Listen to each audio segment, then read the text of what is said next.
Hi, this is Brian Cush of the Herald News, and this is my interview with Trey Smith, producer of NBA Jam, which shipped for the Nintendo Wii back in early October, but this week shipped for the Xbox 360 and the PlayStation 3. And my first question for Trey was, there's always pressure when you're working on a video game with deadlines and things like that, but was there any extra added pressure when it comes to working on such a classic franchise like NBA Jam? Absolutely. It's been 17 years since that original NBA Jam made $1 billion in the arcades, one quarter at a time. We knew expectations were through the roof. But we had a really, really strong team, and we saw it as a great challenge, and we're such huge fans of the franchise that, it's just one of those labors of love, and it was just every day we'd pinch ourselves going, we get to make NBA Jam today. So the pressure was... Look, for us, the pressure that we put on ourselves was through the roof. But in the end, we're very proud of what we've come out with, and it was all worth it. All worth it. All the blood, sweat, tears, everything that went into it was worth it. Yeah. How big was it to get Tim Kitzrow to take part in this game? Of course, he being the original voice of NBA Jam, which you mentioned 17 years ago. I was a freshman in high school. I'm feeling old, Trey. I'm feeling old. But how important was it to get Tim to be part of the project? For us, it was everything. I mean, it wouldn't be NBA Jam without Tim Kitzrow. As far as we were concerned, he's such an iconic voice, and his catchphrases, it's just they permeated just common vernacular. I mean, how many times people have heard the word boom shakalaka, and a lot of times people didn't even know where it came from, but the people that play Jam, as soon as they hear that, they know where it came from. So it's just his energy, that he brings to the performance. He's a consummate professional. We had him in the booth, and, we had the rough script kind of written, just, the play-by-play kind of stuff, and then he came in and improvised on top of it, and, he puts everything into that stuff. And so having Tim Kitzrow on board with us was huge, and it's kind of a little funny story how we got a hold of him. At first, we were an IP basketball game called NBA Bounce. That was kind of our code name. But then when we went sniffing around and found that we could acquire the NBA Jam license, of course, once we knew we were NBA Jam, we knew the game we were going to make. First step was, all right, we got to find Tim Kitzrow. How are we going to do this? Well, let's type it into Facebook, Tim Kitzrow. Sure enough, send him a little message, say, you would happen to be the Boom Shakalaka guy. He's like, well, yes, I am. And, okay, we got to talk. But yeah, it's. I just had dinner with him last night. He's in town. We're doing some big Twitter thing today where fans can send in their lines, and then he'll record them, and then they'll post them back out. So, not just the great stuff he's done in the game. He was with us at E3. He's helping us do contests and stuff like that. He's just a huge fan of the game, of bringing it back. And yeah, Tim Kitzrow is a class act all the way through. You mentioned that you had dinner with him. Now, I'm trying to picture having dinner with Tim Kitzrow. I mean, how does he talk? And normally, is it like pass the salt? I mean, how does he? Is it just? It just must be kind of strange to sit there. I mean, it's exactly how you take. Yeah, for sure. And people recognize him. We were just standing out in front of the restaurant, just waiting to be seated, and somebody kind of took a double take when they heard his voice. I don't think they put two and two together. But it's such an iconic voice. And, his normal voice, you can kind of hear it, but when he turns it up, it's just happy, funny feelings inside. It just takes you right back. It really, really does. He's great. I mean, he's a great guy. Yeah. Now, you mentioned you guys are doing something with Twitter, and I know when the game shipped back in October for the Wii, I believe you had a contest on Facebook. Is the Twitter contest similar to what you did with Facebook? Yeah, we've had a couple of contests on Facebook, which has been really, really fun for us, just because the fans were such a big part. You guys were all a big part of helping us get this game greenlit. It's been a struggle to get new projects going nowadays, the way everything is going. Yeah. And we're all fighting for, the development dollars that the studio has.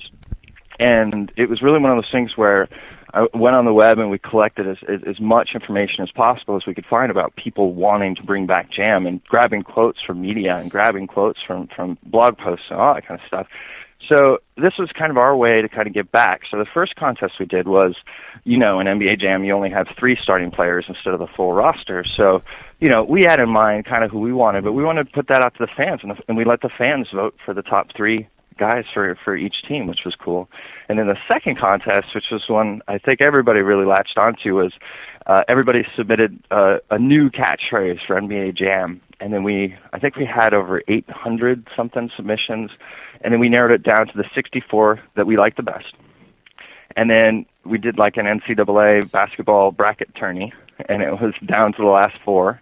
And the 4 lines that were selected, we put their name in the credits. Tim recorded them, and we plopped them in the game. And it's pretty cool to be able to give back to fans. And I bumped into one of the guys at PAX, and he's like, "That was my line, the Bangalanga dude. That was my line," and so excited. And I was so excited for him too. I was like, "That's great, thank you." And the fans voted for your line, so thank you for making our game better. So, yeah, it's been really fun, having Twitter and having Facebook at our disposal to reach out to the fans and speak to them directly. It's been very cool. And like I mentioned, the game came out for Nintendo Wii back in October, but this week it shipped for the Xbox 360 and the PlayStation 3. And Trey, I want to talk a little bit now about the game itself. What are some of the game modes that we'll be able to play with in NBA Jam? Sure. We've got 2 campaign modes. The first campaign mode is Classic Campaign. Kind of think of the game just like with a crowbar right in the middle, like split in half. We wanted to create an experience that was all about taking you back to your happy place. It's just, jam for the jam purist. Okay. So we did our best to replicate exactly how you remember it, because, a lot of old school fans, if you throw one new power up on the court, it can obliterate that experience right away. They just said, "No, power up, too kiddie." No, they screwed it up. Right. So Classic Campaign is jam for the jam purist. And then the other half is kind of where we apply everything we've learned about making arcade sports titles in the last 17 years. And it's something we call Remix Tour. And it's the idea of there's 5 different game modes that go into it. There's boss battles.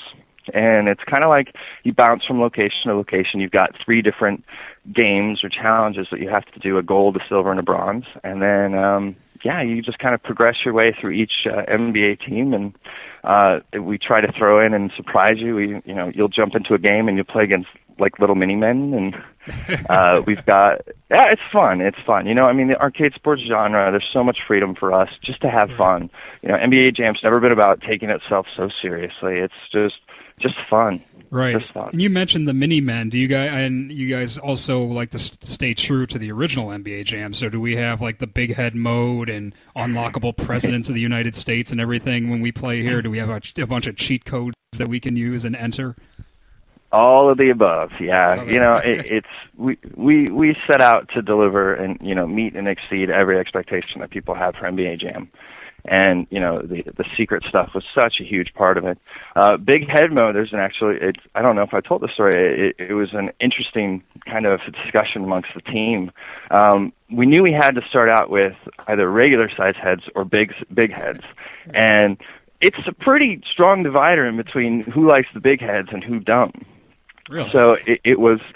We have to come out with something default. Like, first time somebody sees the game, is it normal size heads or is it big heads? And there was a strong push, like, let's just go straight for big head. And I'm like, but then what? You unlock the normal head code? Like, that's not cool. Yeah, that's nothing special about that, right? Yeah, totally.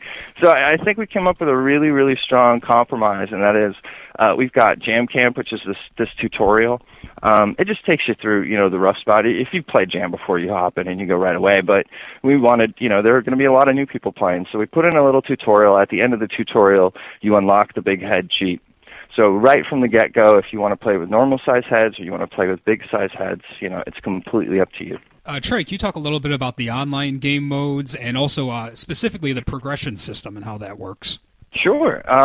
Really excited about this. The way things kind of played out with the Jam team, we were given more time, more resources, and we got to take Jam online, and we got to do it right, and that was an important one for us. It wasn't like we just wanted to tick a box and say, yes, we have online. There's a big difference between ticking that box and then really putting forth the time and effort to deliver a quality online experience, and that's what we've done with the Xbox 360 and PS3.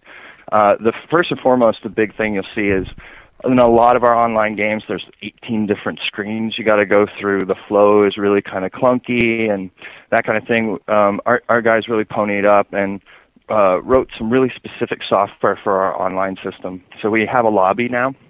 Okay. So after you finish your game, it's not like you hit, rematch and then or whatever, and just get sent out to the Netherlands. It's right after the game. Your whole party dumps right back into your lobby, and then you can change things up. Not only can you play classic campaign in online, we've got all of those remix games. So we've got Backboard Smash, which is kind of like Street Fighter meets NBA Jam, where the goal is to destroy your opponent's backboard before they destroy yours. Okay.